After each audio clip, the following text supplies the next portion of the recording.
오늘 설교의 제목은 에스라서 9장 1절부터 15절의 말씀을 함께 읽었고요. 제목이 좀 깁니다. 주님 앞에 설 수 없는 자들이 주님 앞에 선다라는 제목으로 말씀을 나눌 겁니다. 주님 앞에 설 수 없는 자들이 주님 앞에 섭니다. 지난주에 느헤미야의 기도를 우리가 함께 금요일 저녁에 살폈었는데요. 오늘은 에스라입니다. 에스라, 느헤미야 늘 짝으로 나오는 그 두 분이시고요. 느헤미야의 기도, 오늘은 에스라의 기도를 함께 볼 겁니다. 다들 아시는 분들은 잘 아실 거고 또 조금 아시는 분들은 조금 아시겠지만 이스라엘 역사의 제일 끝쪽 이야기를 여러분들이 아실 겁니다. 바벨론에 의해서요, 예루살렘, 유다가 멸망했습니다. 바벨론이 예루살렘을 무너뜨렸고요. 그 다음에 예루살렘에 있는 어쩌면 훌륭한 엘리트들, 지배계층들은 몽땅 다 바벨론으로 데려갑니다. 꽤나 많은 사람들은 또 다른 지역으로 뿔뿔이 흩어지게 만들었고요. 또 어느 정도 힘없는 사람들, 그 사람들을 예루살렘에 남겨놨습니다.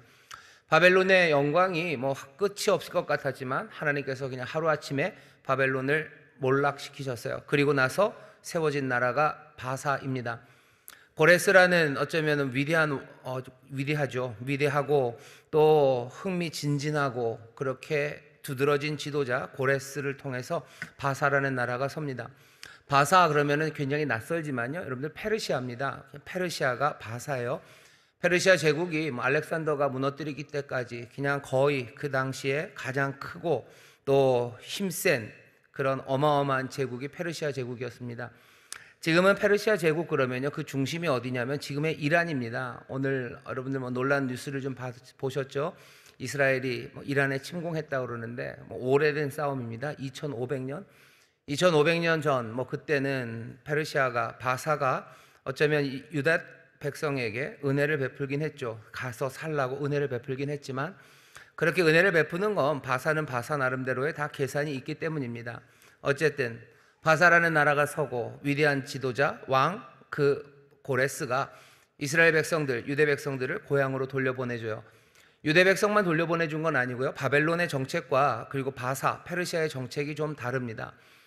여기 300 이런 영화들 보신 분 있죠? 거기 보면 약간은 과장돼서 이렇게 거인처럼 생긴 그 크세르크세스죠. 그 페르시아의 왕이 나는 관대하다 이렇게 얘기를 해요. 관대해요. 어떻게 관대하냐면 자기한테 충성만 하면 돼요. 충성한다고 말하면 되고 그냥 세금만 잘 내면 돼요. 가서 어떻게 하고 뿔뿔이 흐트러뜨리고.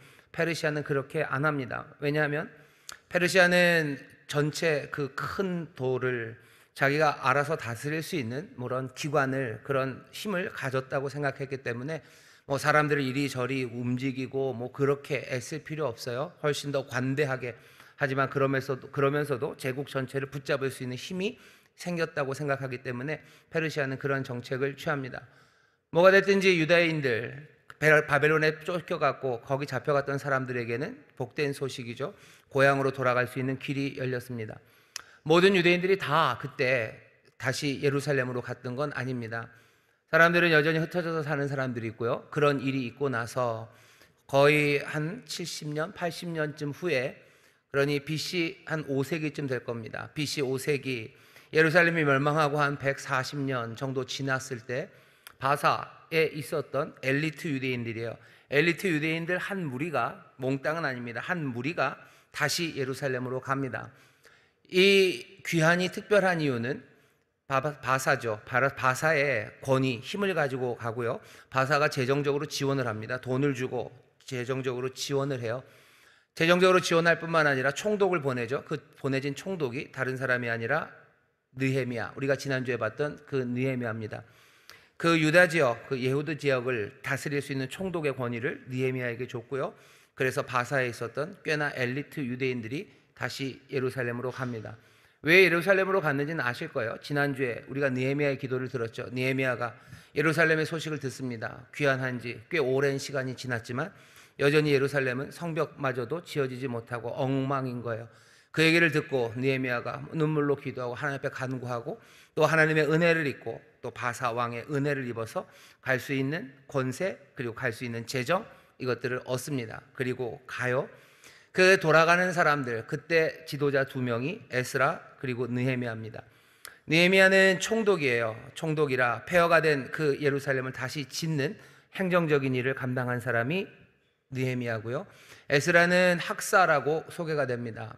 느헤미야는 그러니 공무원이고요. 여기 오늘 우리가 읽는 에스라는 학자입니다. 서기관이에요. 하나님의 말씀을 해석하고 가르치는 사람이고요. 그 당시까지 모세가 전한 그 말들이 성경이 그냥 이렇게 좋은 책으로 있는 건 아니니까 두루마기들을 다 관리하고 또 그것들을 읽어주고 가르치는 일을 하는 사람, 그 사람이 에스라였습니다. 에스라가 중요한 역할을 하는 건 왜 그러냐면 폐허가 된 그 유다를, 폐허가 된 예루살렘을 다시 일으켜 세우기 위해서는요, 그 중심에 하나님의 말씀이 있을 수밖에 없습니다. 정치 공동체 그리고 어쩌면 종교 공동체를 새로 세우기 위해서는 그 기반이 되는 말씀이 필요하죠. 그 말씀을 보존하고 가르치고 그리고 해석할 수 있는 사람, 그 사람이 에스라였기 때문에 정말로 예루살렘을 다시 세우는 그 일에 느헤미야 그리고 에스라가 지도의 역할을 합니다. 에스라가 거기 가서 그 일을 해요. 에스라는 굉장히 유명합니다. 적어도 유대교 랍비들에게 있어서 모세 다음으로 중요한 사람이 에스라예요. 모세가 하나님의 말씀을 남겼죠. 하지만 그 남긴 말씀을 보존하고 그것들을 이렇게 이것이 하나님의 말씀이다라고 손에 쥐어준 것은 에스라로 알려져 있기 때문입니다. 그만큼 에스라가 중요한 사람이에요. 오늘 우리가 그 에스라의 기도를 읽습니다. 적어도 유대인들, 랍비들 그 당시에 원톱, 투톱이죠. 느헤미야, 에스라예요. 하지만 사람들에게 봤을 때는 어쩌면 정치적인 권력은 물론 신실한 사람 느헤미야지만 사람들을 가르치고 하나님의 말씀으로 인도하는 사람은 에스라입니다. 그 에스라가 지금 하는 기도가 오늘 우리가 읽은 기도입니다. 에스라가 기도하게 된 상황은 오늘 본문 앞에 1절부터 4절에 분명히 나와요. 방백들이, 소위 말하는 엘리트들이 이방의 사람들과 결혼하기 시작하고요. 자기 아이들 장가 보내고 시집 보내는데 유대인들끼리 결혼하는 게 아니라 그냥 다른 여러 민족과 결혼하고 그러면서 그 다른 민족들의 풍습을 쫓아가고 그러면서 우상 숭배하고 섞이는 일이 생깁니다. 그 보고가 에스라에게 들어온 거예요. 이 서기관에게 이 말이 들어옵니다. 그리고 나서 9장 1절부터 이제 그 사건에 관한 이야기입니다. 1절부터 4절에 보면 그 상황이 있어요. 그 상황의 뜻 분명한 것은 몇 가지 중요한 말이 나옵니다. 뭐냐면 거룩한 자손이라는 말입니다. 2절 보시면 그들의 딸을 취하여 아내와 며느리를 삼아 거룩한 자손으로 이방 족속과 서로 섞이게 하는데, 에스라가 생각했을 때 그리고 유대인들이 생각했을 때 자기들은 거룩한 자손이에요. 그게 유대인들이 갖고 있는 정체성입니다. 지금 여기 기도가 나올 거예요. 누가 기도하는지 보셔야 돼요. 거룩한 자손이라는 정체성이 있는 사람들입니다.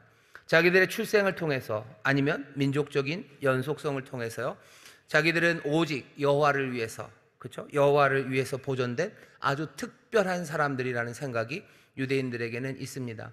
그 거룩한 씨앗 그리고 거룩한 자손들은요, 거룩함을 이루는 방법이 하나님의 말씀에 대한 순종이죠. 하나님의 말씀에 순종하며 자기들은 하나님을 위해서 살아갈 거고 또 하나님이 그렇게 만드신 거룩한 자손이라는 것이 이스라엘 사람들의 생각입니다. 이스라엘 사람들의 생각이고 에스라의 생각입니다. 이 생각을 편협한 민족주의라고 그냥 치부해 버릴 것은 아닙니다. 어쩌면 예수 믿는 사람들, 지금 우리들을 세상 사람들이 편협하다고 말할 때가 있어요. 왜냐하면 비슷한 모습을 우리에게서 보기 때문입니다.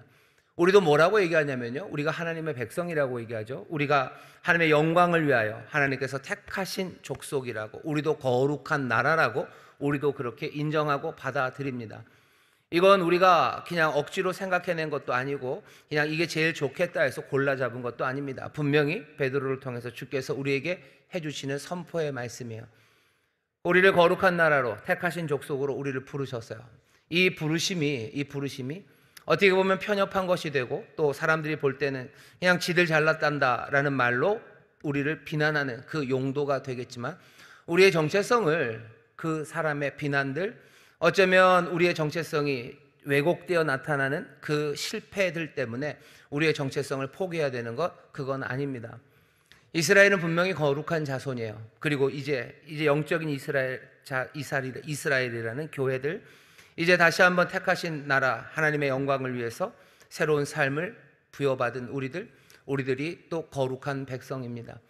하나님 앞에 지금 기도합니다. 누가 기도해요? 하나님의 거룩한 백성들이 기도하는 겁니다.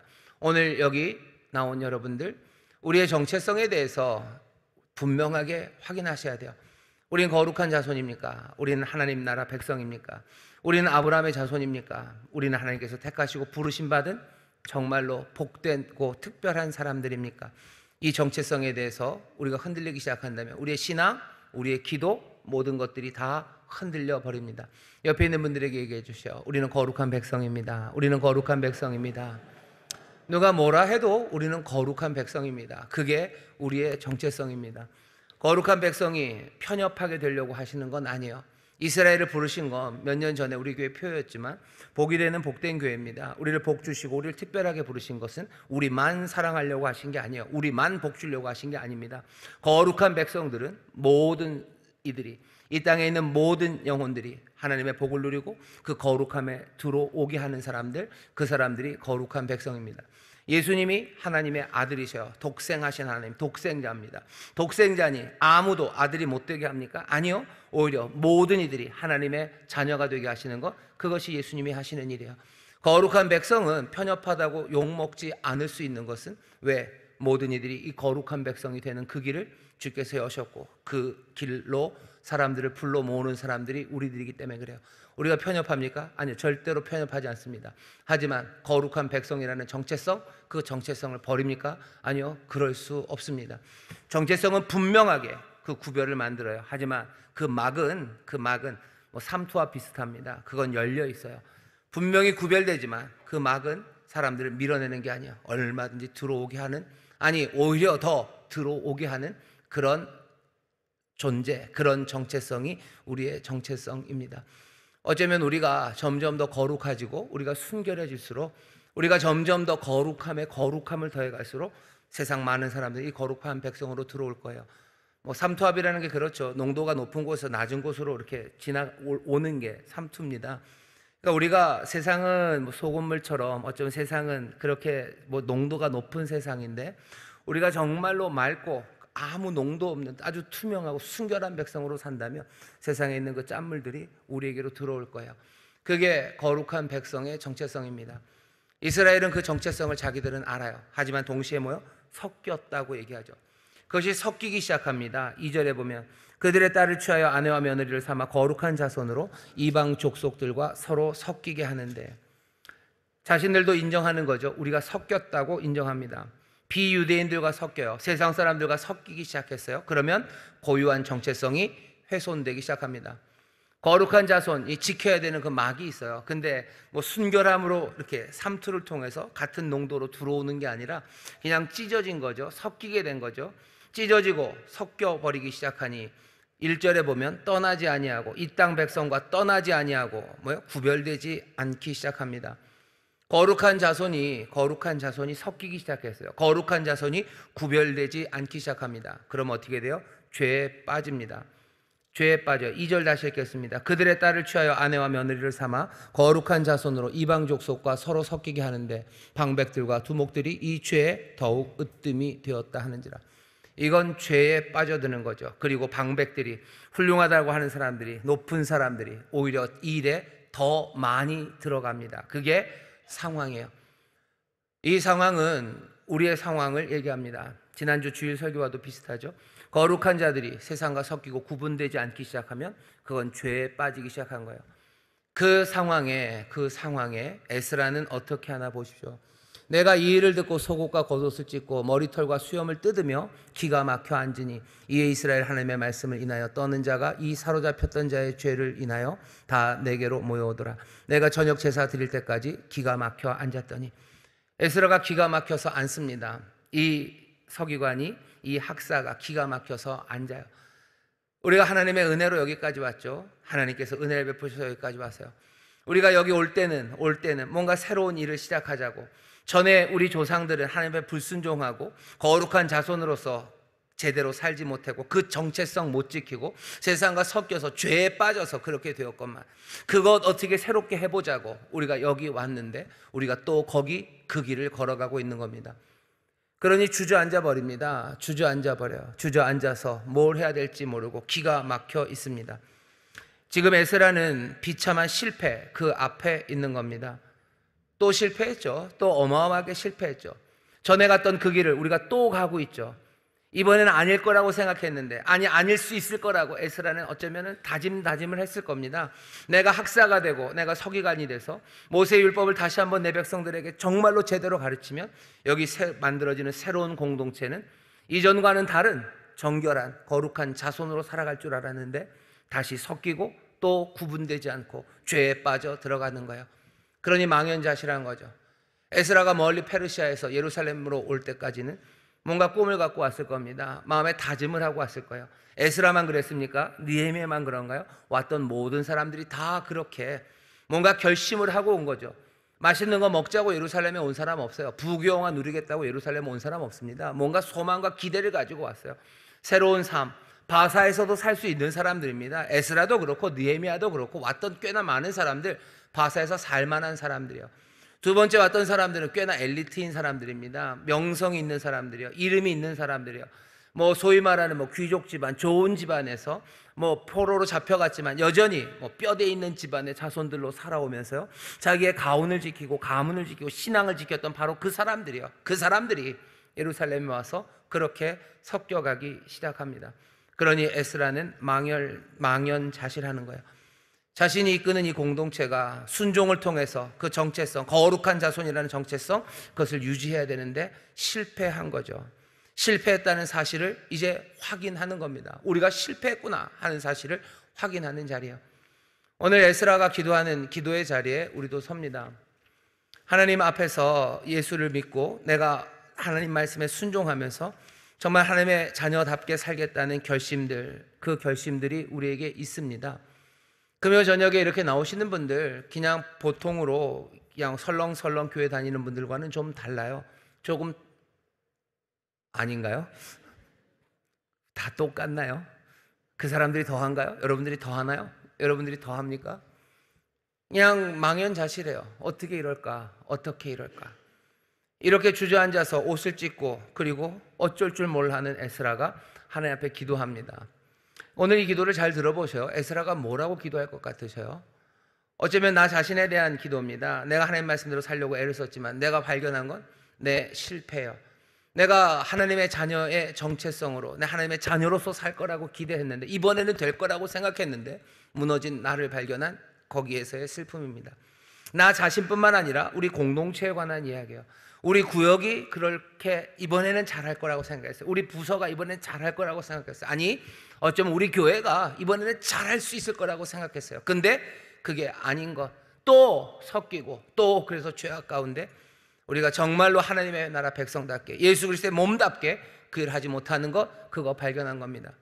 함께 일하는 사람들, 이번에는 새롭게 다짐하고 이번에는 정말로 하나님 앞에 순결하게, 하나님 앞에 순종하는, 하나님을 위해서 하는 그 새로운 공동체, 하나님의 은혜로 그것을 이룰 수 있을 거라고 생각했건만 또 발견하는 건 우리의 실패예요. 그 자리에 뭐라고 기도합니까? 거기서 뭐라고 도대체 하나님 앞에 나와 기도해야 됩니까? 여기 에스라가 하는 기도입니다. 옷을 찢고 주 앞에 나와서 무릎을 꿇고 하나님 앞에 손을 들고 드리는 기도입니다. 기도의 시작은 이렇게 돼요. 5절부터 읽겠습니다. 저녁 제사를 드릴 때 내가 근심 중에 일어나서 속옷과 겉옷을 찢은 대로 무릎을 꿇고 나의 하나님 여호와를 향하여 손을 들고, 자, 그렇게 기도합니다. 깨진 마음으로 주 앞에 나와서 말하기를, 6절서부터 기도하기 시작해요. 6절 7절을 읽어보시죠. 거기 보면 회개의 얘기가 나옵니다. 뭘 해요? 먼저 회개합니다. 회개, 고백이죠. 고백은 이렇게 나옵니다. 나의 하나님이여, 내가 부끄러워 낯이 뜨뜻하여 감히 나의 하나님을 향하여 얼굴을 드지 못하오니 이는 우리 죄악이 많아 정수리에 넘치고 우리의 허물이 커서 하늘에 미침이니이다. 우리의 열조 때로부터 오늘까지 우리 죄가 심함에 우리의 죄악으로 인하여 우리와 우리 왕들과 우리 제사장들을 열방 왕들의 손에 붙이사 칼에 죽으며 사로잡히며 노락을 당하며 얼굴을 부끄럽게 하심이 오늘날 같으니이다. 지난 일들에 대한 쭉 고백이죠. 처음 시작은 나의 하나님으로 시작해요.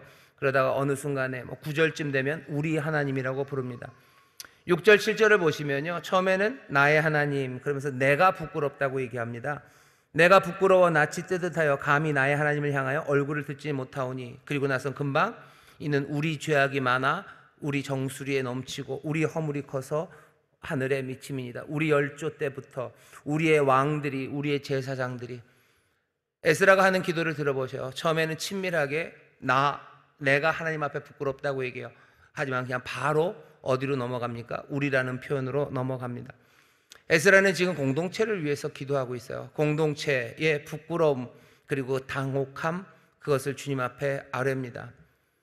우리를 위해서 기도하기 시작해요. 여기 에스라가 하는 기도를 우리가 잘 들었으면 좋겠습니다.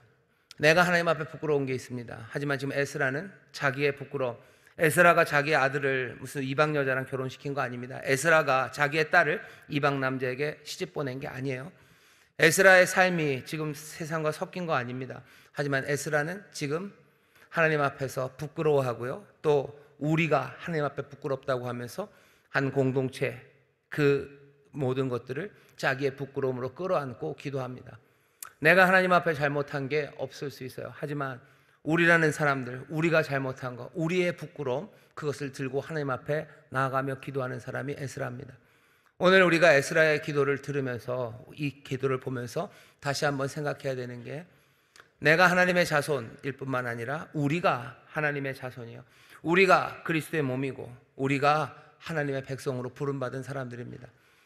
교회를 위해서 여러분들 기도해 주셔요. 교회에 부끄러움이 있습니까? 하나님 앞에 부끄러운 우리의 정수리까지, 그 부끄러움이, 우리의 모자람이 하늘까지 찹니까? 그러면 우리의 부끄러움과 우리의 못남을 놓고 하나님 앞에 기도하기 시작하셔야 돼요. 우리 부서가 뭐가 잘못됐습니까? 기도하셔야 돼요. 이 민족이 주님 앞에 정말로 부끄럽고 말도 안 되는 일을 합니까? 그럼 하나님의 도우심을 구해야 되죠. 하지만 에스라, 이 기도는 어쩌면 대한민국에서 이 기도를 할 때는요, 온 민족을 향한 기도, 그건 다른 방식으로 하면 됩니다. 하지만 이 기도는 믿음의 공동체를 위한 기도여야 돼요. 오늘 이 밤에 우리가 기도할 기도 제목이 참 많습니다. 하지만 하나님의 백성들을 위해서 기도해 주셔요. 하나님의 백성들을 위해서 기도해 주시고 그리스도의 몸을 이룬 사람들을 위해서 기도해 주셔요. 왜? 그 안에 그 공동체가 정체성을 잃어버리고 섞이고 구별되지 않고, 그래서 죄에 빠져 있는 그 상황이 있기 때문입니다. 세상의 악함, 하나님의 백성 말고 악함에 대해서는 하나님 긍휼을 베푸시라고 기도하면 돼요. 하지만 우리의 부끄러움에 대해서 우리가 기도하기 시작해야 됩니다. 왜? 우리가 우리 스스로를 보면 우리 안에 정말로 하나님 얼굴 배웁기에 얼굴이 뜨뜻하고 수치스러운 일들이 우리 가운데 많기 때문입니다. 기도 제목 많아요. 기도할 일 참 많습니다. 기도할 일 많아요. 하지만 정말로 우리의 죄를, 우리의 부끄러움을, 우리의 이 낯뜨거운 이 상황을 하나님 앞에 나와서 기도하기 시작해야 됩니다. 몸된 교회를 위해서 기도해 주셔. 믿음의 사람들 위해서 기도해 주셔. 그게 오늘 에스라의 기도가 우리에게 주는 어쩌면 첫 번째 교훈입니다. 내 어려움 말고, 에스라는 지금 그 기도하지 않아요. 우리의 어려움을 놓고 하나님 앞에 기도합니다. 그리고 얘기하죠. 이제라는 말을 시작해요. 8절입니다. 이제 우리 하나님 여호와께서 우리에게 잠깐 은혜를 베푸사 얼마를 남겨두어 피하게 하신 우리를 그 거룩한 처소에 박힌 목과 같게 하시고 우리 눈을 밝히사 우리로 종노릇하는 중에서 조금 소송하게 하셨나이다. 우리가 비록 노예가 되었사오나 우리 하나님이 우리를 그 복역하는 중에 버리지 아니하시고 바사 열왕 앞에서 우리로 긍휼히 여김을 입고 소송하여 우리 하나님의 전을 세우게 하시며 그 퇴락한 것을 수리하게 하시며 유다와 예루살렘에서 우리에게 우를 주셨나이다. 8절 9절에서 에스라가 기도하는 건 뭡니까? 이제껏 우리가 그렇게 죄를 범했어요. 부끄럽습니다, 하나님. 그래서 우리의 조상들이 그렇게 망했던 거예요. 우리의 조상들이 그렇게 무너졌던 거예요. 우리가 그렇게 그 잘못을 우리가 했어요. 예전에만 그런 거 아닙니다. 지금 이제 보니 이제 우리가 사는 건 뭡니까? 하나님의 은혜죠. 은혜는 은혜인데 뭐라고 얘기하죠? 우리에게 잠깐 은혜를 베푸셨대요. 우리가 지금 살아가는 현실은 하나님이 잠깐 은혜를 베푸신 거죠. 왜 잠깐입니까? 긴 것 아닙니까? 생각을 해보세요. 이스라엘이 바벨론에 잡혀가고 거기서 포로 생활했던 거 하나님께서 공의롭게 판단하신 거예요. 그냥 끝내셔도 돼요. 근데 하나님이 잠깐 은혜를 베푸셨죠. 잠깐 은혜를 베푸셔서 쫓겨났던 그 땅에 다시 돌아오게 하신 거예요. 쫓겨났던 그 땅에 다시 돌아오게 하셨고, 또 잠깐 은혜를 베푸셔서 이곳에 다시 성전을 짓게 하시고, 또 여기 다시 그 울타리를 만들게 하시는 그 은혜를 하나님이 주신 거예요. 몽땅 다 없앤다고 하셨어요. 하지만 하나님이 잠깐 은혜를 주셨답니다. 그게 에스라가 생각하는 현실 인식입니다. 하나님이 잠깐 은혜를 베푸신 거예요. 어쩌면 쫓겨나야 되는 우리를 하나님이 잠깐 은혜를 베푸셔서 여기다 갖다 주셨죠. 잠깐이어도 그것은 뭡니까? 은혜입니다. 이 현실은 지금 하나님의 은혜 때문에 여기에 우리가 와 있다고 에스라가 고백합니다. 지금 모든 것들이 풍족하지는 않아요. 모든 것들이 완비되어 있지는 않아요. 하지만 여기 이곳은 하나님이 은혜 베푸신 거죠. 그리고 잠깐 베푸신 겁니다. 우리의 삶의 현실을 여러분들은 어떻게 판단하십니까? 내 현실은 지금 어떤 시대입니까? 나는 쫓겨나고 짓밟혀서 하나님한테 지금 벌받고 있는 시대입니까? 아닐 겁니다. 하나님이 지금 잠깐 은혜를 베푸신 거죠. 내 삶이 짓밟히고 쫓겨나고 외롭게 버려져도 뭐 할 말이 없는 인생이 우리들 인생이요. 하지만 하나님이 지금 은혜를 베푸셔서 하나님 앞에 나오게 하시고 살아가게 하시고 또 하늘의 것을 맛보며 살아가게 하시고 뭔가를 하게 하시는 것, 이거 하나님의 은혜입니다. 우리는 지금 하나님의 은혜를 누리며 살아요. 하지만 그 은혜는 잠깐의 은혜입니다. 에스라는 그렇게 인식을 해요. 이건 하나님의 은혜입니다. 하지만 잠깐 베푸신 은혜입니다. 그리고는 뭐라고 얘기하죠? 9절입니다. 우리가 비록 노예가 되었사오나 하지만 은혜의 순간에 지금이 우리가 은혜로 삽니다 라고 에스라는 고백해요. 그러면서도 현실을 놓치지 않습니다. 우리는 노예입니다. 은혜예요. 여기서 사는 거 은혜입니다. 하지만 우리는 노예예요. 은혜, 그러나 내 삶이 온전한 자유함으로 사는 건 아닙니다. 바사가 은혜를 베풀어서 여기까지 왔어요. 하나님의 은혜를 베푸시고 하나님의 은혜를 또 바사의 은혜로 생각하며 여기 이 삶을 은혜로 우리가 판단하지만 에스라는 분명히 압니다. 이건 노예의 삶이에요. 왜? 여전히 바사에 짓눌려 사는 거죠. 바사의 명령을 따라야 되는 거죠. 바사가 돈을 줬습니다. 하지만 그 돈이 끊임없는 돈은 아니에요. 그 재정을 준 바사의 돈은 어디서 온 거예요? 다른 민족에서 긁어 모은 거고 어쩌면 자기들이 낸 세금 그 돈 다시 오는 겁니다. 에스라가 생각하는 이 방식이 무슨 뜻이냐면 이런 거죠. 우리가 살아가는 이 시간은 하나님의 신실하심 그리고 하나님의 은혜로 사는 건 맞습니다. 하나님의 은혜로 우리가 지금 살아요. 하지만 그렇다고 해서 이 세상이 따뜻하고 부드러운 건 아닙니다. 우리는 냉혹한 현실을 살아요. 우리는 이 땅에서 노예처럼 삽니다. 경제적인 것에 묶여서 살아요. 여러 가지 압박과 그리고 여러 가지 위협 가운데 살아가요. 은혜로 사는 거 아닙니까? 예, 하나님의 은혜로 우리가 삽니다. 하지만 세상은 냉혹합니다. 하나님의 은혜로 우리에게 자유를 주셔서 여기까지 왔어요. 하지만 우리는 여전히 노예입니다. 그러니 하나님께 감사하는 게 맞아요. 왜? 지금은 은혜, 하나님의 은혜를 주신 시간이기 때문에 감사하는 건 맞지만 그렇다고 해서 불만이 없는 건 아닙니다. 에스라는 하나님이 바사를 통해서 이 삶을 가능하게 하신 것, 그것에 감사하고 놀랍니다. 하지만 바사 왕국, 그 왕국의 가혹함에는 불만을 터뜨려요. 이게 무슨 얘기죠? 지금 우리가 하나님의 은혜로 살아요. 그러니 모든 것이 다 감사합니까? 아니요. 우리에게 노예로 살아가게 하는 게 있습니다. 하나님의 백성들이 이 땅을 살아가는 방식이에요. 우리는 잠깐의 은혜로 살아요. 하지만 우리는 아직도 노예입니다. 하나님의 은혜로만 가득하다면 우리는 싸울 것도 없어요. 여기서 그냥 늘 만족하고 살아야 됩니다. 하지만 우리는 노예이기 때문에 여전히 꺾어야 되는 빗장목들이 있고 풀어야 되는 착고가 있는 겁니다. 감사합니까? 예, 감사합니다. 하나님의 은혜로 우리가 삽니다. 하지만 우리는 여전히 노예입니다. 내가 지금 살아가는 삶에 여러분들 한번 살펴보세요. 여러분들 가정에 문제가 있다고 생각해 봅시다. 아니, 그런 분들이 있으실 거예요. 문제가 있어도 하나님의 은혜입니까? 이 하나님의 은혜를 내가 누리며 살아요. 하지만 내 가정의 문제, 그것 때문에 내 삶이 노예 같고 내 삶에 여전히 불만, 어쩌면 해결해야 되는 그 문제들이 있는 겁니다. 어떤 사람들은 그렇게 얘기해요. 예수 믿는 사람들은 다 하나님의 은혜로 사는 거니 그냥 뭔가 불만도 없고 세상을 바꿔나가야 될 것도 없고 그냥 다 감수하면서 살아간다? 에스라는 그렇게 생각하지 않습니다. 우리가 잠깐의 은혜로 여기까지 왔어요. 하지만 우리는 노예예요. 바사가 은혜를 줘서 우리가 여기 왔어요. 하지만 우리는 바사의 노예예요. 그거 깨뜨려야 되는 거죠. 내가 직장에서 이만한 직장에서 이만큼 다니는 거 하나님의 은혜입니다. 분명히 은혜예요.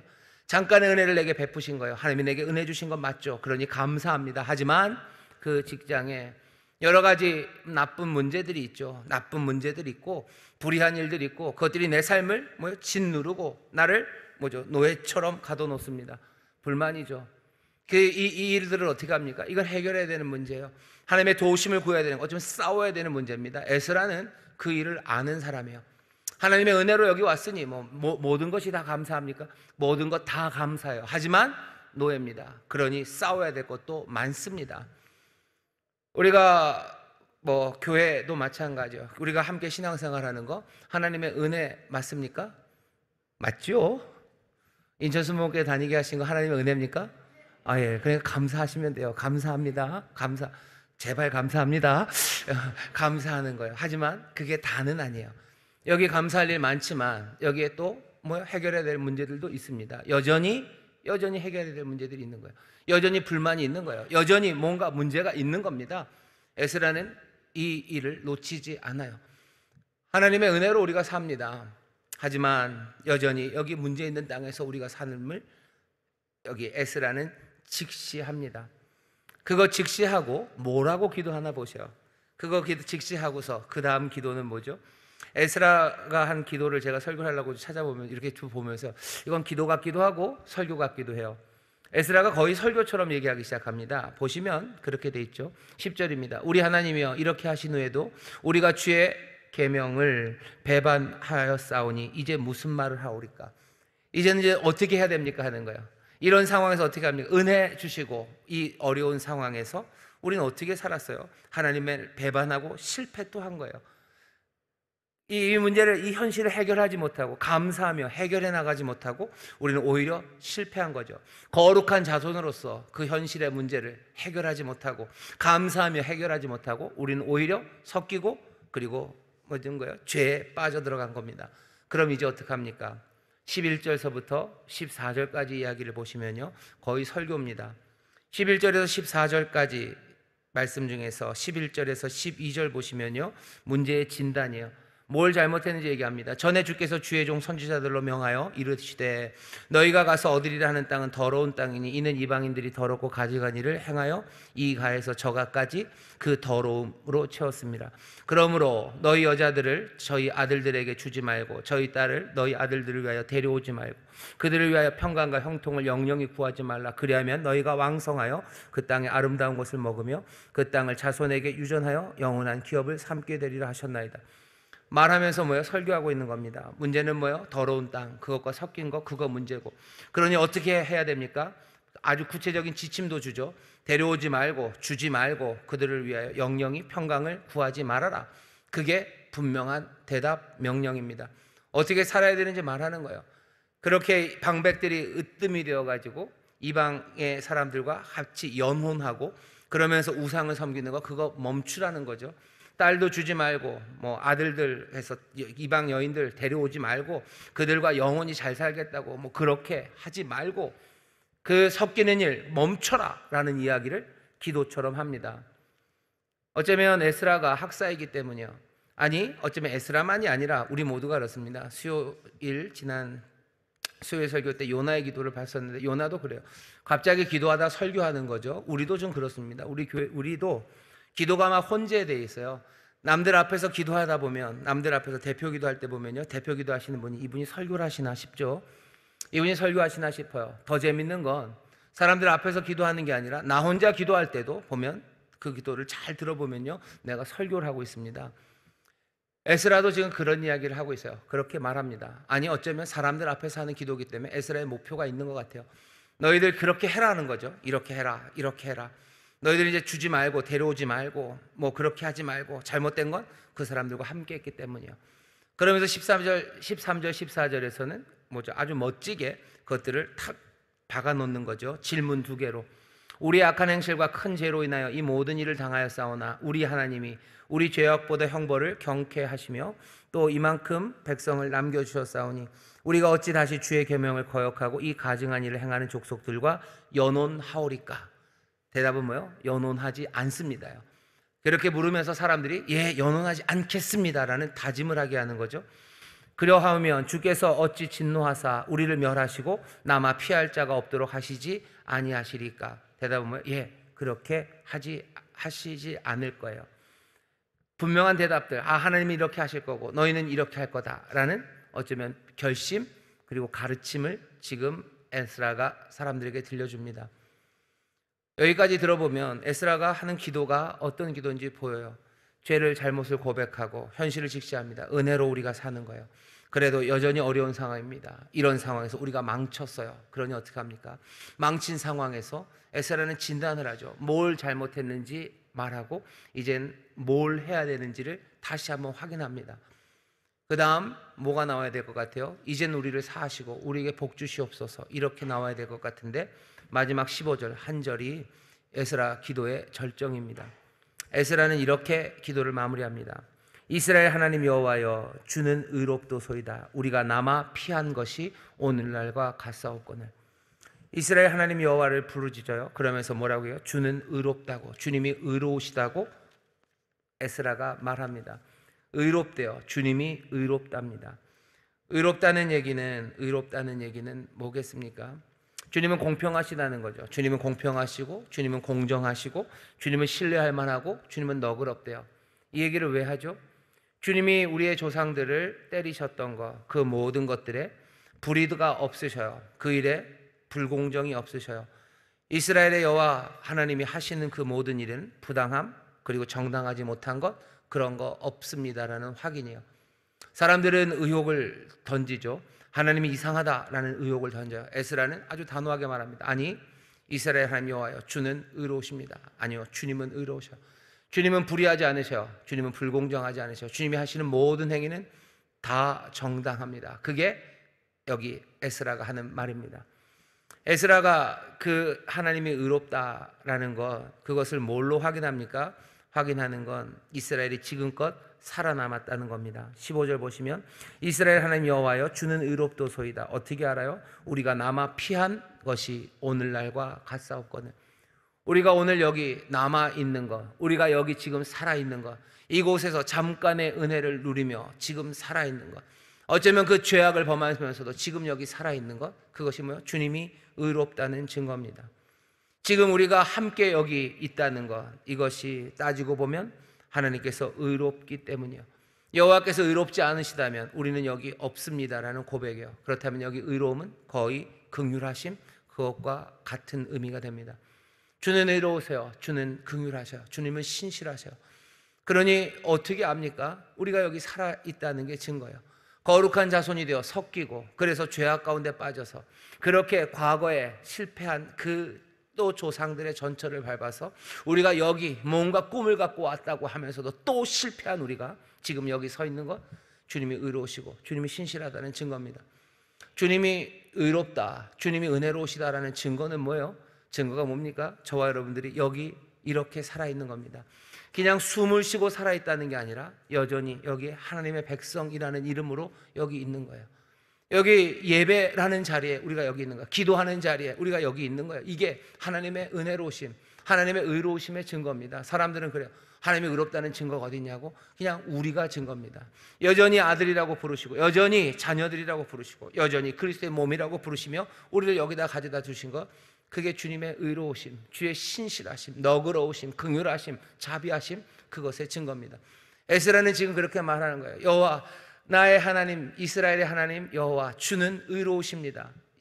이유는 뭐예요? 우리가 남아 여기 피하여, 여기 우리가 남아 있고 우리가 여기 지금 서 있는 것, 이것이 주의 의로우심의 증거입니다. 그게 지금 에스라가 하는 기도입니다. 이게 에스라의 기도예요. 주는 정당하시다고, 주님은 의로우시다고, 주님은 은혜로우시다고, 우리가 여기 서 있는 것, 그것이 증거라고. 그리고는 뭐라고 얘기합니까? 도리어 주께 범죄하였사오니 이로 인하여 주 앞에서 한 사람도 감히 서지 못하겠나이다.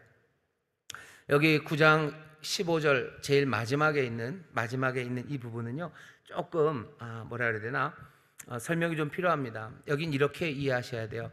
뒤에 제일 뒤서부터 얘기를 할게요. 뒤에 보면 이렇게 되죠. 주 앞에 한 사람도 감히 서지 못하겠나이다가 아니고요, 감히 주 앞에 서지 못할지라도, 이렇게 하시는 게 좋아요. 원래는 앞에 있는 접속사는 뭐 키 그래서요, 왜냐하면 이런 겁니다. 그러니까 이유를 갖다 대는 건데, 이유가 그냥 제대로 된 이유일 수도 있고요, 그냥 이분도 뭐 이런 식으로 거꾸로 갖다 붙이는 이유일 수도 있어요. 흔하진 않지만 의미가 그렇게 됩니다. 그러니 마지막은 이렇게 읽어야 돼요. 하나님 앞에 감히, 그렇죠? 주 앞에 한 사람도 감히 설 수 없지만 우리가 지금 죄악 가운데 주 앞에 서 있습니다. 도리어 주께 범죄하였다. 무슨 범죄, 죄를 지었다는 얘기 아니야. 죄 안에서, 그렇죠? 죄악 가운데 우리가 지금 여기 서 있습니다. 비록 주 앞에 아무도 감히 서지 못하겠지만, 이런 뜻입니다. 지금 에스라는 뭐라고 기도하냐면요, 어쩌면 자기 혼자 옷을 찢고 있는 것 같지만 에스라 앞엔 사람들이 함께 있는 것 같아요. 우리가 지금 하나님 앞에 아무도 설 수 없어요. 그게 에스라가 고백하는 바입니다. 누가 하나님 앞에 섭니까? 이 몰골을 하고 이 실패를 하고 어떻게 하나님 앞에 섭니까? 누구도 하나님 앞에, 우리 중에 누구도 하나님의 얼굴 앞에 얼굴을 들이밀 수 있는 사람 없지만, 우리가 죄악 가운데도 하나님 앞에, 그 얼굴 앞에 있습니다가 지금 에스라가 하는 기도입니다. 에스라의 간구를 들어보셔. 이 심각한 죄악, 말도 안 되는 실패 앞에 에스라는 하나님 앞에 나와서 아무것도 구하지 않습니다. 잘 읽어보세요. 하나님 앞에 용서해달라 이런 말이 없어요. 하나님 우리를 용서해 주셔, 그런 말 없습니다. 용서해달라는 말 없어요. 뭐 어떻게 용서를 구합니까? 그러니까 용서해달라는 말 못하는 거죠.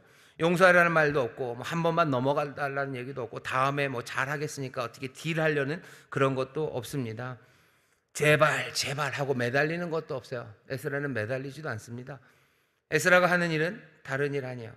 그냥 자기와 그리고 온 백성, 이 공동체를 하나님 앞에 벌거벗은 채로 세워놓는 거예요.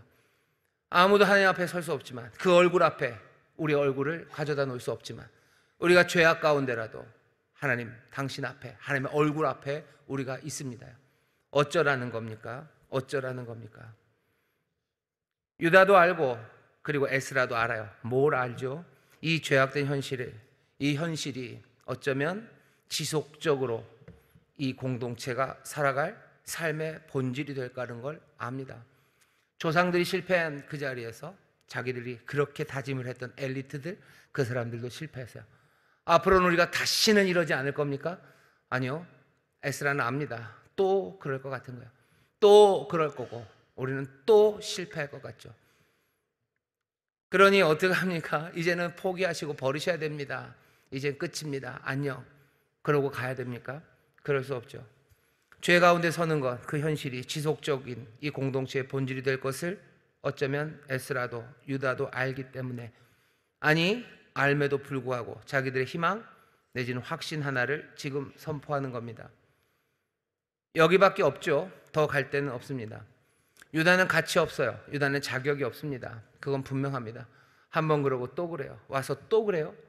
이 사람들은 가치 있는 사람입니까? 자격 있습니까? 자격 없습니다. 하지만 유다는 어디 달리 갈 곳이 없어요. 유다는 절박한 상황에서 정말로 자신들이 분노하게 한 그 하나님, 그 하나님을 다시 의지합니다. 에스라가 하는 건 그거예요. 이 길밖에 없어요. 이 길밖에 없어요. 우리는 죄악 가운데 살아갈 수밖에 없고, 그렇다고 해서 다른 길이 있냐? 다른 길도 없어요. 그냥 그 앞에 서야 됩니다. 그 앞에 서는 수밖에 없어요. 그 의로우신 분 앞에 서는 수밖에 없어요. 그 도움이 되시는 그분, 그 긍휼하신 분, 그분 앞에 서는 수밖에 없어요. 그러니 에스라가 얘기하는 거죠. 우리가 죄악 가운데 당신 얼굴 앞에 섭니다.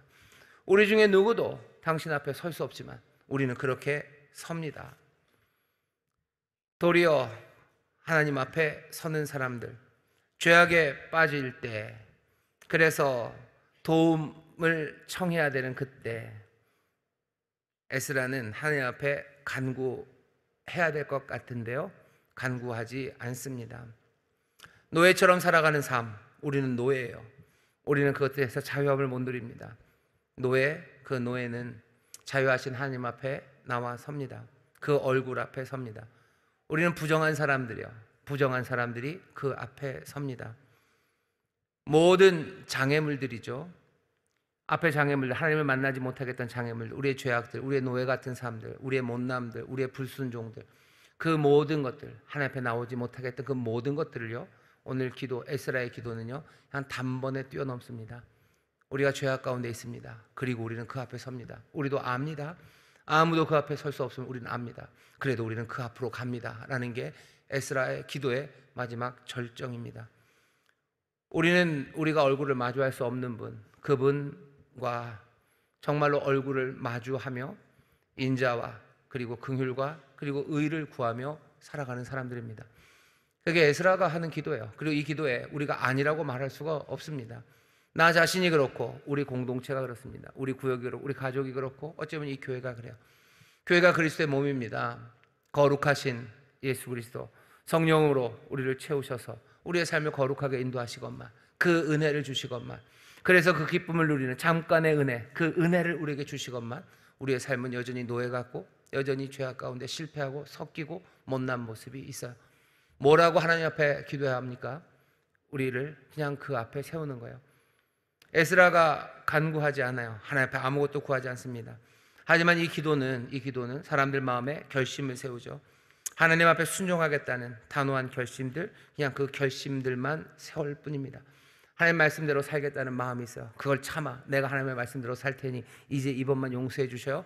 에스라는 그렇게 얘기하지 않아요.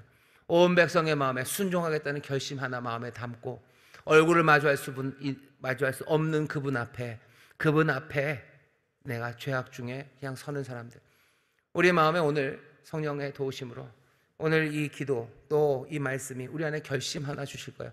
하지만 그 결심을 가지고 우리가 하나님 앞에 딜합니까? 뭐 그럴 때도 많았어요. 하나님 이제 내가 잘 살 거니까 이제 용서해 주시고 뭐 1대1 교환, 뭐 내가 잘못한 게 이 정도 이렇게. 아니요, 내가 하나님의 백성이라는 정체성, 그러나 섞였고 그리고 죄에 빠진 우리들, 하지만 이제 내가 다시 한번 진단하는 거죠. 뭐가 잘못된지 알고 내가 해야 될 일들을 내가 확인합니다. 그 결심 마음에 담고서요, 얼굴을 마주할 수 없는 그분 앞에 우리가 서는 겁니다. 긍휼을 구하며 서는 거죠. 하나님의 의로우심을 구하며 서는 거죠. 도우심을 구하며 그 앞에 섭니다. 달리 갈 곳이 없는 사람들이에요. 오늘 에스라의 기도, 그 기도를 우리가 함께 봅니다. 주님 앞에 설 수 없는 사람들이 주님 앞에 서는 시간이 오늘 이 금요 귀한 철야의 시간입니다. 오늘 성령께서 우리에게 역사하셔서요, 깨닫게 하시고 결심하게 하실 거예요. 깨달음과 결심을 뜨겁게 가슴 앞에 담아 놓으셔요. 그리고 얼굴을 마주할 수 없는 그분 앞에 여러분들 나가십시오. 주여, 내가 죄악 중에 주 앞에 섭니다.